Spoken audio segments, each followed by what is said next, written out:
சட்டம் ஒழுங்கு என்னோட நேரடி கட்டுப்பாட்டுல இருக்குன்னு சொன்னாரு. தினம் கொல்லுன்னு அமைதி பூங்காவா இருந்த எங்க தமிழ்நாட்டை சீரழிச்சிட்டாங்க. குற்றம் புரிவோரின் கூடாரமான தமிழகத்தில் சட்டம் ஒழுங்கை படுகொடியில் தள்ளிய இவர்களை மன்னிக்கலாமா? இந்த நிலை மாறிட வாக்களியுங்கள் தாமரை சின்னத்திற்கு. ராஜராஜ சோழனோட அதிகமா கோவில் கட்டி கும்பாபிஷேகம் பண்ணது யாரு அப்படின்னா நம்ம சேகர் பாபு அவர்கள் அப்படின்னு சொல்லிட்டு நம்மளுடைய மக்கள் நீதிமன்ற தலைவரான திரு கமலஹாசன் அவர்கள் வந்து பிரச்சாரம் பண்றாரு. ராஜராஜ சோழனையும் தாண்டி கோவில்களுக்கு கொடமுழுக்க பண்ணவர். இதுக்கு பாஜகவின் முன்னாள் மாநில தலைவரான அண்ணாமலை அவர்கள் ஒரு ட்வீட்டை போட்டிருக்காங்க. அது ட்வீட்னு சொல்லக்கூடாது, ஒரு மீம் டெம்ப்ளேட் போட்டிருக்காரு. வாங்கின காசுக்கு மேல கூறாண்டா கொய்யால அப்படின்னு சொல்லிட்டு வடிவேல் காமெடி ஒன்று இருக்கும் இல்லையா, அதை வந்து டெம்ப்ளேட்டா போட்டிருக்காங்க. அந்த லட்சணத்துல தான் திமுக காரங்களோட பிரச்சாரம் இருக்கு அப்படின்னு சொல்லலாம். ஒவ்வொரு இடத்துலயும் திமுக காரங்க பிரச்சாரத்துக்கு போகும்பொழுது மக்கள் வந்து அவங்களுக்கு சிறப்பா சம்பவம் செஞ்சு அனுப்புறத பல இடங்களை நம்ம பாக்குறோம். சோ என்ன நடக்குது தேர்தல் களத்துல, யாருக்கு வெற்றி வாய்ப்புகள் அதிகமா இருக்கு அப்படிங்கறத இந்த காணொலியில பேச போறோம். வணக்கம், நான் லோகேஸ்வரி.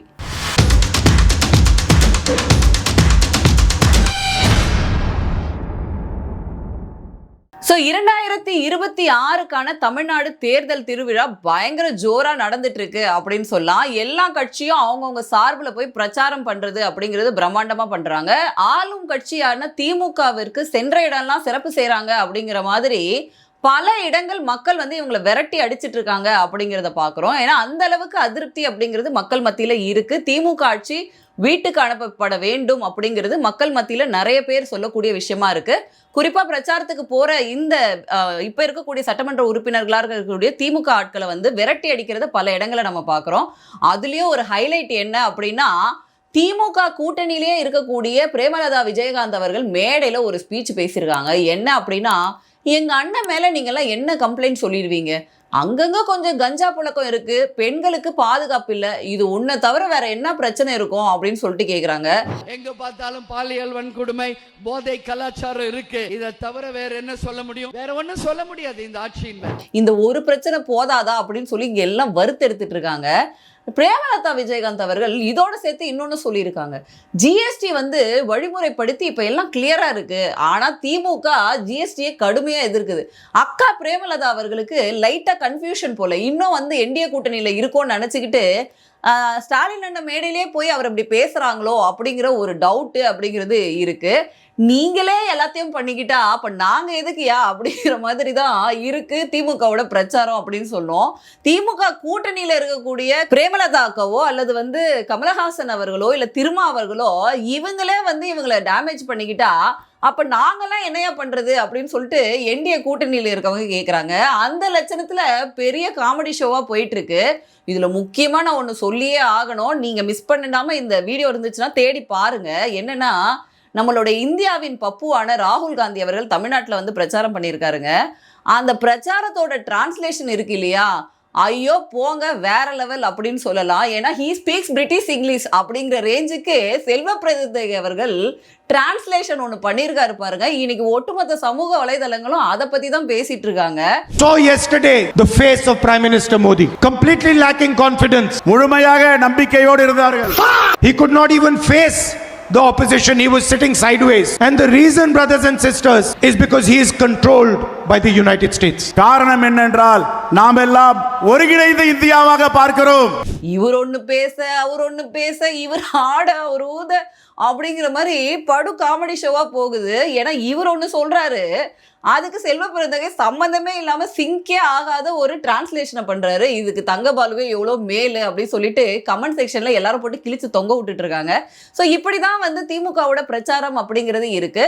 இன்னொரு பக்கம் என்டிஏ கூட்டணி அப்படிங்கிறது வந்து பலம் எடுத்திருக்கு அப்படின்னு சொல்லலாம். பல தேர்தல் கணிப்புகள் எடப்பாடி பழனிசாமி அவர்களின் தலைமையிலான ஆட்சி அமையும் அப்படிங்கிறது சொல்லப்படுது. என்னதான் வந்து திமுக வந்து பயங்கரமா தேர்தல் வேலைகள் பார்த்தாலுமே மக்கள் மத்தியில இருக்கக்கூடிய அதிருப்தி அப்படிங்கிறது நமக்கு 4ஆம் தேதி தெரிஞ்சிரும் யார் வந்து நமக்கு சிஎம்மா வர போறாங்கன்னு. இன்னொரு பக்கம் வந்து பாத்தீங்க அப்படின்னா தாவேகா விஜய் அவர்களுடைய பிரசன்ஸும் வந்து நிறைய இடங்கள்ல இருக்கிறத நம்ம பார்க்குறோம். இதுல வருத்தத்துக்குரிய விஷயமான அதிக இடங்கள்ல நல்ல கருத்துக்களை முன் வச்சு என்னதான் சீமானவர்கள் முன்னாடி வந்தாலுமே களத்துல நம்ம நேரடியா பார்க்கும் பொழுது பெரிய அளவுல வந்து நாம் தமிழருடைய பிரசன்ஸ் இல்லை அப்படிங்கிறத தான் நம்ம பார்க்குறோம். ஸோ மும்முனை போட்டியாக தான் களத்துல நிறைய சட்டமன்ற தொகுதியில இருக்குது அப்படிங்கிறது உண்மை. ஸோ இன்னொரு பக்கம் என்டிஏ கூட்டணியில பாஜகவாக இருக்கட்டும் இல்லை பாமகவாக இருக்கட்டும், ஒவ்வொரு கேண்டிடேட்டும் சுழண்டு வேலை பார்க்குறாங்க. பிரச்சாரம் வந்து பயங்கர சூடு பிடிக்குது. குறிப்பாக எடப்பாடி பழனிசாமி அவர்களோட பிரச்சாரம் வந்து பயங்கரமாக எடுப்படுது. கோவை தொட்டு திருப்பூர் தொட்டு நாமக்கல் அப்படின்னு பல பகுதிகளில் சென்று நேரடியாக மக்கள் மத்தியில் பேசி அவங்க கூட்டணியில் இருக்கிறவங்களாக இருக்கட்டும் அல்லது அவங்க கட்சி வேட்பாளர்களாக இருக்கட்டும் எல்லாருக்கும் வாக்கு சேகரிக்கிற வேலை அப்படிங்கிறது பயங்கர ஃபாஸ்ட்டாக நடக்குது. களத்தில் அவர் சொல்லக்கூடிய ஒவ்வொரு ஸ்டேட்மெண்ட்டும் வந்து மக்கள் மத்தியில் போய் சேரக்கூடிய விஷயமா இருக்குது. குறிப்பாக அவங்களோட மேனிஃபெஸ்டோ அப்படிங்கிறது மூல முடுக்கெல்லாம் போய் சேர்ந்துருக்கு அப்படிங்கிறத நம்ம பார்க்குறோம். இதோட சேர்த்து பிஜேபியோடைய பல கேண்டிடேட்டுக்கு சென்ட்ரல் மினிஸ்டர்ஸ் நிறைய பேர் வந்து இங்கே வந்து வாக்கு சேகரிக்கிற வேலையில் ஈடுபட்டிருந்தாங்க. அது மாதிரி பாஜகவின் தேசிய தலைவராக இருக்கக்கூடிய நிதின் நபீன் அவர்கள் வந்து நிறைய பேருக்கு இங்கே வந்து வாக்கு சேகரிக்கிற வேலை பண்ணியிருந்தாங்க. குறிப்பாக சொல்லணும் அப்படின்னா சாத்தூர், அறந்தாங்கி, ராமநாதபுரம், மதுரை சவுத்து, கந்தர்வக்கோட்டை போன்ற பகுதிகளில் மக்கள் மத்தியில் போய் பிரச்சாரங்கள் செஞ்சு அங்கே இருக்கக்கூடிய வாக்கு வங்கி எப்படி இருக்குது அப்படின்றத ப்ரூவ் பண்ணணும் அப்படிங்கிற ஒரு முனைப்போடு அங்கே வேலை பார்க்குறாங்க. இன்னொரு பக்கம் வந்து யூனியன் மினிஸ்டராக இருக்கக்கூடிய திரு பியூஷ் கோயல் அவர்கள் இவருடைய இம்பேக்ட் அப்படிங்கிறது இருக்கும். ஏன்னா முதல்ல இருந்தே இந்த கூட்டணி கட்டமைச்சதுல இருந்து இந்த தேர்தல் பணிகள் அப்படிங்கிறதுல ரொம்ப மும்முரம் காட்டினாரு. என்னென்ன சீட்ஸ் வாங்கணும் அப்படிங்கிறதுல அவரோட பிரச்சாரம் அப்படிங்கிறது தஞ்சாவூர், கோயம்புத்தூர் நார்த்து, புதுக்கோட்டை, அவினாஷி மற்றும் கோயம்புத்தூர் சவுத் பகுதிகளில் என்டிஏ கூட்டணிக்காண்ட வாக்கு சேகரிப்பில் இருந்தாங்க. அதை அடுத்து பல தலைவர்கள், தேசிய தலைவர்கள், பல பாஜகவின் ஸ்போக்ஸ் பர்சன் அப்படின்னு சொல்லிட்டு ஸ்பீக்கர்ஸு, ஸ்டார் ஸ்பீக்கர்ஸ்னு பல பகுதிகளில் தமிழ்நாடு முழுக்க சென்று வாக்கு சேகரிக்கிற வேலையில் இருக்கிறாங்க. மக்கள் மத்தியில் அவங்க செஞ்ச திட்டங்கள், மத்திய அரசு கொண்டு வந்த திட்டங்களுக்கு இங்கே நிறைய அவேர்னஸ் இல்லைங்க, அதை கொண்டு போய் சேர்க்குற வேலையில் இவங்க இருக்காங்க. அதே மாதிரி திமுக செஞ்சிருக்கக்கூடிய அராஜகங்களையும் எடுத்து பேசியிருக்காங்க அப்படின்னு சொல்லலாம். இன்னொரு பக்கம் வந்து பார்த்தீங்கன்னா ஜேபி நட்டா அவர்கள், இவர் தான் பாஜகவோட மேனிஃபெஸ்டோ ரிலீஸ் பண்ணார். அதோடு சேர்த்து பல தொகுதிகளுக்கும் சென்று வந்து இவர் வந்து வாக்கு சேகரிக்கிற வேலையில் இருந்தாங்க. குறிப்பாக வந்து கன்னியாகுமரி பகுதிகளில் நிறைய இடங்கள்ல சென்று வாக்கு சேகரிக்கிற வேலையை ஈடுபட்டிருந்தாரு. இதை அடுத்து வந்து பார்த்தீங்கன்னா பாரத பிரதமர் நரேந்திர மோடி அவர்கள் 2 முறை தமிழ்நாட்டுக்கு வந்திருக்காங்க. இந்த எலெக்ஷன் நேரத்தில் மட்டும் ஒரு முறை வந்து கன்னியாகுமரியில் ரோட் ஷோ கண்டக்ட் பண்ணியிருந்தாரு. பயங்கர மாசான க்ரௌடு காட்டியிருந்தாங்க.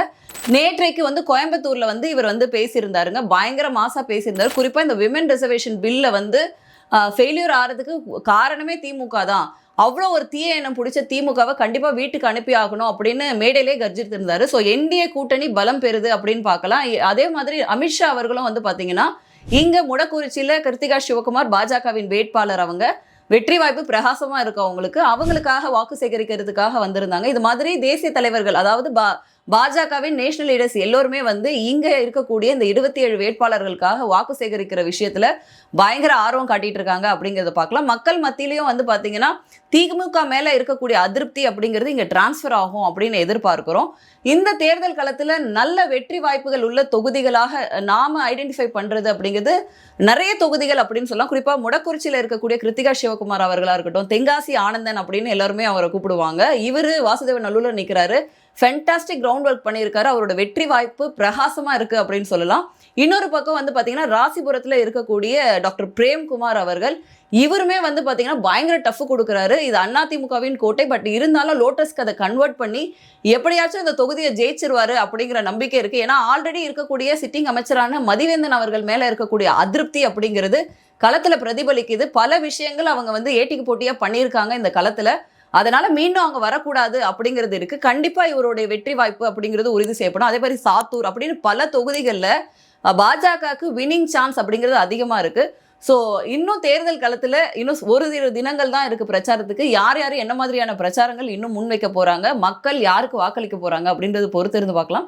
மீண்டும் வேறொரு காணொளியில் சந்திக்கிறேன். நன்றி, வணக்கம். சொத்து வித்து சொத்து வரியை கட்டுற அளவுக்கு வரியை ஏத்தி பால் இந்த கரண்ட் பில் வரைக்கும் எல்லா விலையும் ஏத்தியாங்கய்யா. விண்ணை தொடும் அளவிற்கு உயர்த்தப்பட்ட விலைவாசியால் நிதிச்சுமையின் பாரம் தாங்காமல் தவிக்கின்றனர் தமிழக மக்கள். இந்த நிலை மாறிட வாக்களியுங்கள் தாமரை சின்னத்திற்கு.